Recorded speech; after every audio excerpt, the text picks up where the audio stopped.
दूसरा जो India block बना था वहां पर भी टूट फूट हो रही है। समाजवादी पार्टी के लिए, वो कांग्रेस से ज्यादा समाजवादी पार्टी के लिए एक तरीके से सेटबैक था कि आरएलडी जो है वो छोड़ करके चली गई उनको, और इतने करीबी साथी थे, और वो एक जमाने में उन्होंने कहा था कुछ साल पहले कि मैं चवन्नी नहीं हूं जो पलट जाऊंगा, मगर वो चले गए। और जब उनसे पूछा गया कि आप जा रहे हैं, जाने से पहले उन्होंने कहा मैं किस मुंह से जवाब दूं, चूंकि चौधरी चरण सिंह को जो है वो दे दिया गया भारत रत्न का के लिए, उनको नामित कर दिया गया। तो जाहिर तौर पर बहुत सारी बातें हैं, मगर इस दौरान अभी हमने बयान सुना, अखिलेश यादव कह रहे थे कि अगर 15 से ज्यादा सीटें मांगी कांग्रेस ने तो हम जो है वो इंडिया ब्लॉक से या इंडिया गठबंधन से जो है वो बाहर हो जाएंगे। तो एक तरफ तो लोगों को जोड़ रहे हैं, मगर दल और दिल नहीं जुड़ पा रहे हैं नेताओं के, अलग अलग पार्टियों के, उसको कैसे देखते हैं आप? दल और दिल की अगर बात करेंगे तो पिछले साल नागपुर में आदरणीय गडकरी जी ने, उसके बाद आदरणीय दत्तात्रेय होसबोले जी ने एक पत्रकार वार्ता किया और कहा कि केंद्र सरकार को अब धर्म का रास्ता छोड़ के विकास के रास्ते पे चलना चाहिए। आज से एक हफ्ता पहले गडकरी जी ने कहा यहां काम करने वाले की इज्जत नहीं है। तो ये होता है दल और दिल के मिलना। हमारे भारतीय जनता पार्टी के मित्र ने कहा कि हमको इकोनॉमिक्स का ज्ञान नहीं है। सच बात है, मैं क्योंकि इंजीनियर हूं तो मुझे इकोनॉमिक्स का ज्ञान नहीं है, ये सच है उनकी।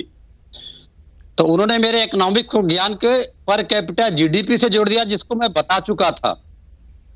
तो उनको सुनना चाहिए था, तो प्रश्न नहीं उठा पाते। तो पर कैपिटा जीडीपी जो है भारत की एल सल्वाडोर से कम है, ग्वाटेमाला से कम है, फिलीपीन से कम है, बोलिविया से कम है, पाकिस्तान से कम है। और ये करते हुए 120वें नंबर पे हम हैं, जहां $8,000 पर कैपिटल जीडीपी है। तो मैं एक इंजीनियर हूं, मुझे इतना इकोनॉमिक्स का ज्ञान है। अब दूसरी बात आती है मोदी जी की गारंटी पे। मैं केवल एक गारंटी की उनकी बात याद दिलाता हूं। 2019 में इन लोगों ने संकल्प पत्र लिखा था। मूल रूप से हम तो किसान हैं, हम किसानी से संबंधित बात याद दिलाएंगे। इन्होंने कहा था किसानी के आय दुगनी करेंगे, 10,000 नए उत्पादक संघ बनाएंगे, न्यूनतम समर्थन मूल्य दिलाएंगे, 60 वर्ष के सीमांत किसानों को पेंशन दिलाएंगे, शून्य ब्याज दर पे लोन दिलाएंगे, सिंचित रकबा बढ़ाएंगे। 17% रकबा घट गया है सिंचित रकबा। प्रत्येक ब्लॉक में एक अटल टिकटिंग लैब बनाएंगे, ये तो शायद प्रवक्ता महोदय भी नहीं जानते होंगे। फिर इन्होंने कहा था आयात निर्यात दुगना करेंगे, जो $265 पे घाटे में है। फिर कहा था इन्होंने गंगा मैया को पवित्र करेंगे, जिसपे इलाहाबाद हाई कोर्ट ने कहा कि पूरा भ्रष्टाचार है। ये मोदी जी की गारंटी थी, जो इस 5 साल में कुछ भी नहीं हुआ।